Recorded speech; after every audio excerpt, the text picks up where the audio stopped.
Question question में जो दिया है दो टेंजेंट है, ठीक है।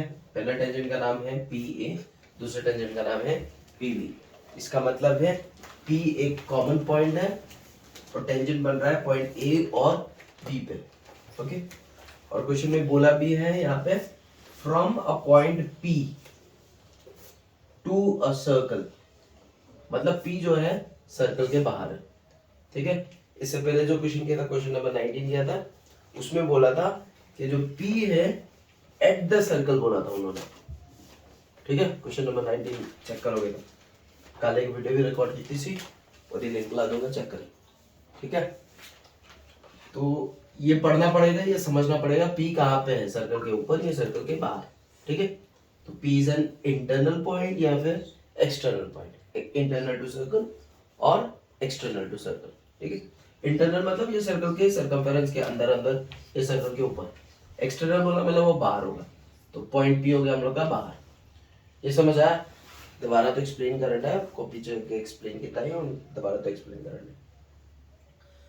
और हम लोग दो टेंजेंट बना लिया, पी ए पी बी, ये समझ लगा। और इसका सेंटर तो होना ही है, ठीक है। और हम लोग को ढूंढने के लिए क्या बोला, हमने बोला है कि अगर ये दोनों लाइन इंक्लाइंड होके एक दूसरे की तरफ एंगल बनाता है 80 डिग्री का, ये देखो लिखा है, ठीक है। विद सेंटर ओ, ये सेंटर का नाम है O, are inclined to each other. ये जो दोनों टेंजेंट है ये दोनों इंक्लाइंड है एक दूसरे की तरफ, एक दूसरे की तरफ झुका हुआ है, ठीक है। और एंगल बनाना है 80 डिग्री का, मतलब यहाँ पे जो एंगल बनेगा 80 डिग्री का एंगल, ठीक है। उसके बाद ढूंढने के लिए बोला है पी ओ ए, तो ये रहा पी, ये रहा ओ, मतलब मेरे को यहाँ से एक लाइन ड्रॉ करना पड़ेगा पी ओ, लाइन ड्रॉ करना पड़ेगा ए। तो इस एंगल का बात कर रहा है पी ओ ए, ये एंगल मिसिंग है, ये एंगल मिसिंग है, ये समझ आया? एंगल का नाम है पी ओ ए, ओके। अब हम लोग को पता है कि ओ ए क्या है, रेडियस क्या है। अब यहाँ पे हम लिख दे रहे हैं ये रेडियस है, ओ ए क्या होता है, रेडियस। ओ बी क्या हुआ, वो भी रेडियस, समझा? ये भी रेडियस हो गया। यहां तक समझ लगा? पक्का? ओके। मगर हम लोग को तो ये ढूंढना है, मतलब हम लोग को इस चीज को देखने का जरूरत नहीं है, ठीक है। हम लोग को सिर्फ यहाँ पे कॉन्सेंट्रेट करना है। तो वो हो गया हमारा triangle, triangle A O P, ठीक है। यहाँ पे पूरा सोल्यूशन लिखा है छोटा करके, दोबारा से एक्सप्लेन कर रहा है जो जो पॉइंट अगर नहीं समझ आ आपको, ठीक है। तो हम लोग को कॉन्सेंट्रेट करना है ये ट्रायंगल पे, ठीक है। अब इस ट्रायंगल में मेरे को पता है ओ ए जो है वो एक रेडियस है, ठीक है। और वो परपेंडिकुलर होता है हमेशा टेंजेंट पे, तो टेंजेंट है पी ए या फिर ए पी, ये समझा? मतलब ये जो एंगल बनेगा 90 डिग्री बनेगा, एंगल ए जो बनेगा यहाँ पे 90 डिग्री बनेगा, ठीक है। एंगल ए का पूरा नाम होगा ओ ए पी, ये समझा? हम लोग एंगल ए भी लिख सकते हैं या एंगल ओ ए पी भी लिख सकता है, ये हो गया 90 डिग्री। पहला ये समझ आ गया, ठीक है। अब क्वेश्चन में ये दिया था, ये वाला एंगल दिया था कि ये दोनों टेंजेंट जो जुड़ के 80 डिग्री का बना। अब गौर से देखो, ये तो सेंटर से निकल रहा है लाइन, सेंटर से निकल रहा है, तो इसका भी एक प्रॉपर्टी है, अगर हम लोग सेंटर से लाइन लेते हैं, ठीक है, कोई भी लाइन सेंटर से लेते हैं और अगर जो टेंजेंट जो जुड़े हुए हैं उनको अगर वो काटे तो एक मीडियन बनेगा। क्या बनेगा? मीडियन, मतलब ये जो एक एंगल होगा इसको इक्वली काटेगा वो। तो अगर ये 80 था तो ये दो एंगल्स जो बन रहे हैं इक्वल होंगे, ठीक है। तो 80 को अगर इक्वली काटना है तो कितना कितना होगा, ये कितना डिग्री होगा, 40, ये 40 और ये भी 40 डिग्री, ये समझ आया?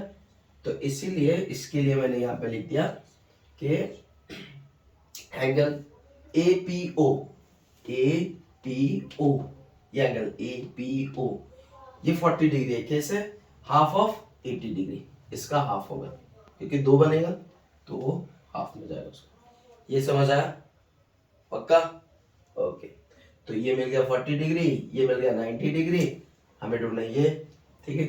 तो इस ट्रायंगल में ये तीनों एंगल्स, वही लिखा है कि तीनों एंगल्स को अगर हम लोग प्लस करेंगे तो कितना बनता है 180 डिग्री। इसका प्रॉपर्टी क्या है, sum of all the angles is always 180 degree.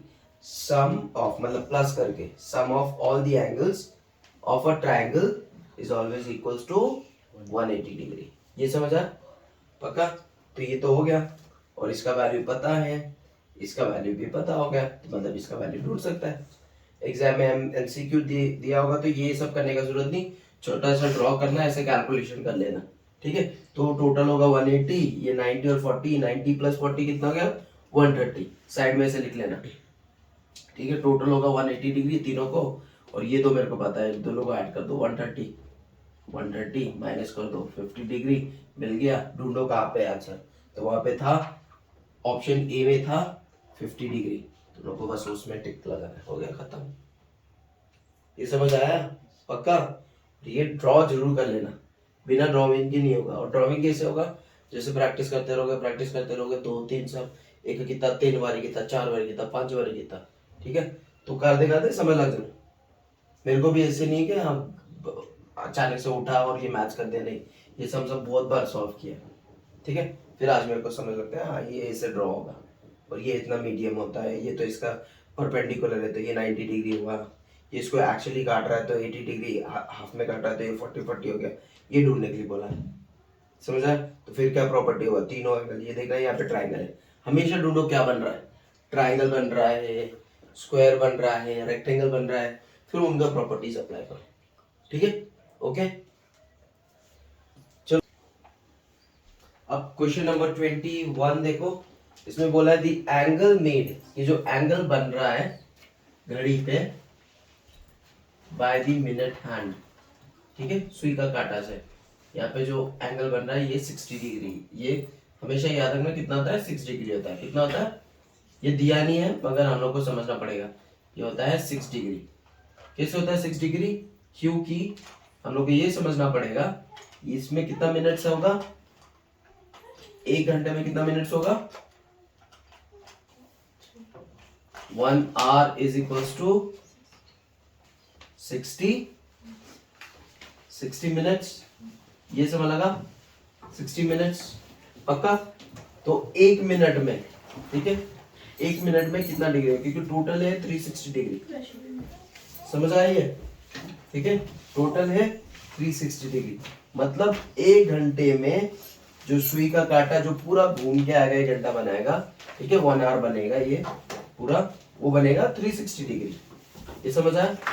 और उसी को अगर हम डिवाइड करता है मिनट्स में, मतलब 1 hour में होगा हम लोग का 360 डिग्री, ये समझ आया। 1 hour is equals to 60 minutes और 1 hour in degrees is equals to 360 degree. इसका मतलब 60 मिनट्स जो होगा वो होगा 360 डिग्री। हम ये लोग दोनों को लिख दिया, ये समझ आया। अब हमको जानना है 1 मिनट का, तो 1 मिनट में कितना डिग्री होगा, हम लिखेंगे 360 डिग्री, यहाँ से 1 लिया तो ये इधर जाएगा डिनोमिनेटर में 60 डिग्री, ये समझ आया। ये 0 0 कैंसिल, 6 1 6, 6 6 36, ये आ गया 6 डिग्री, ठीक है।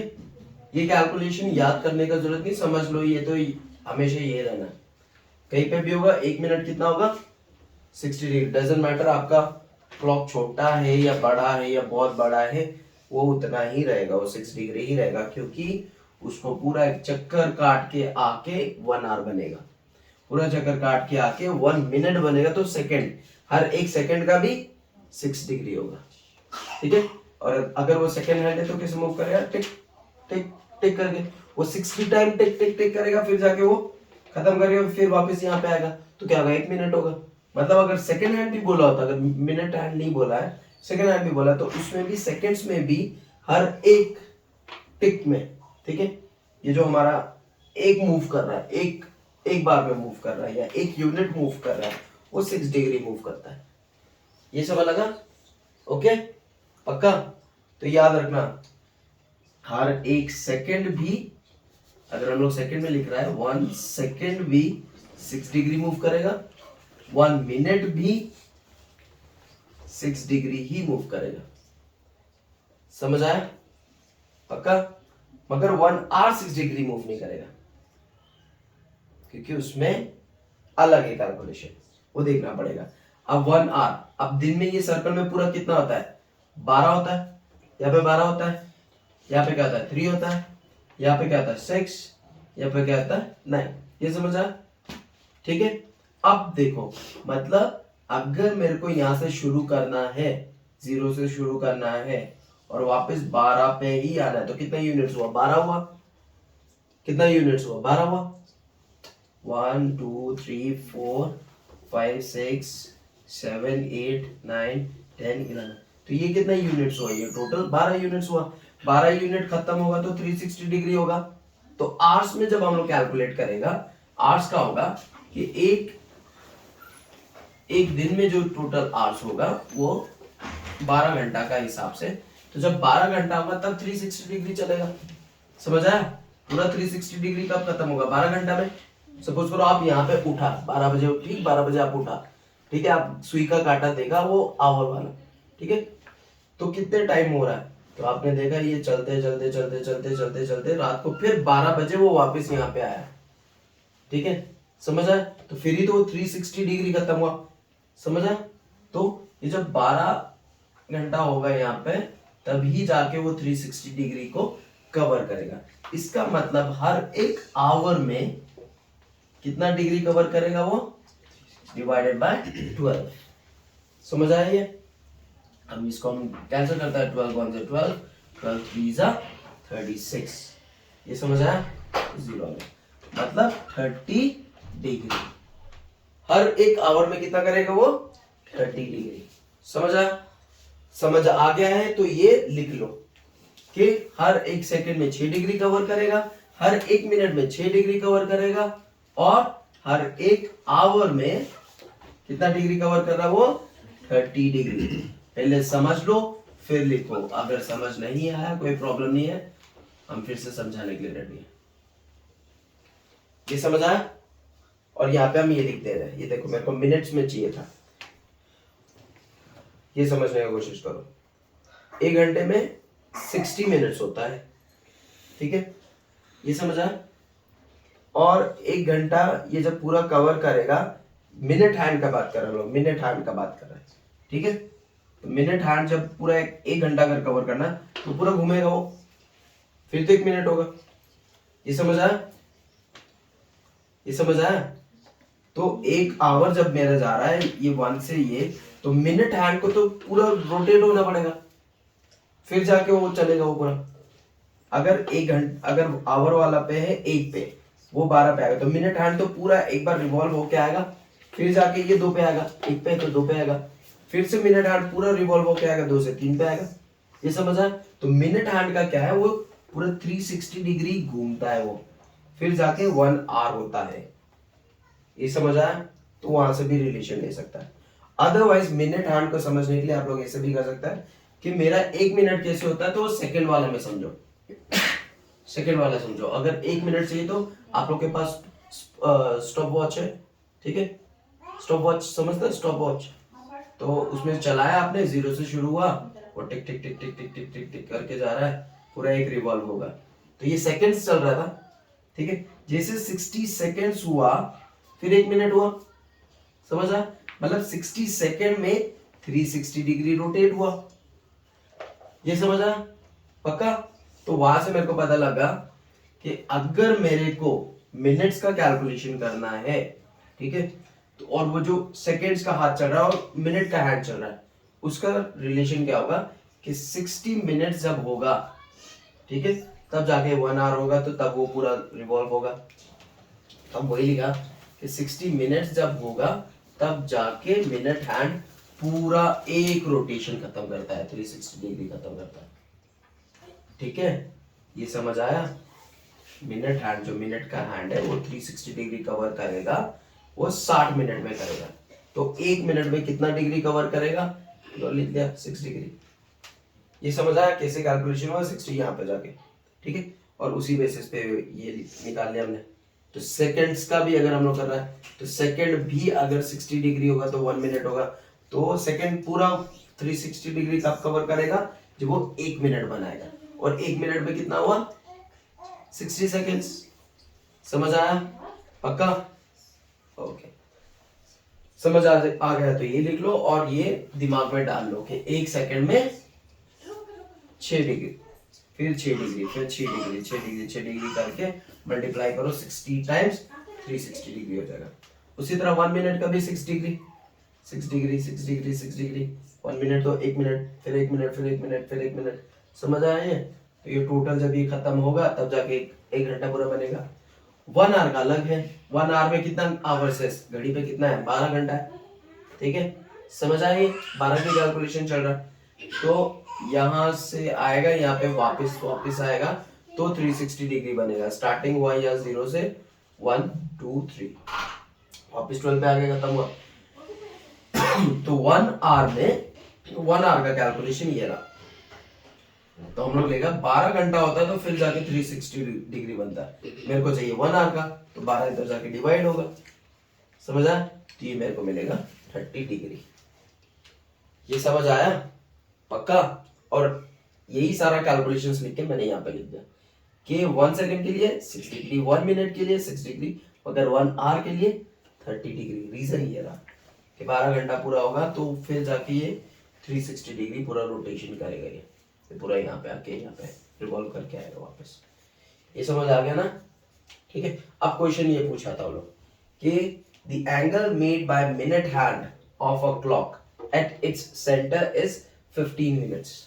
वो बोल रहे हैं कि जो मिनट हैंड है वो 15 मिनट्स बना रहा है, तो वो जो ड्यूरेशन है उसका कितना डिग्री होगा। ठीक है, ये जो एंगल का डिग्री होगा, एंगल का जो मेजरमेंट होगा, ड्यूरेशन है 15 मिनट्स।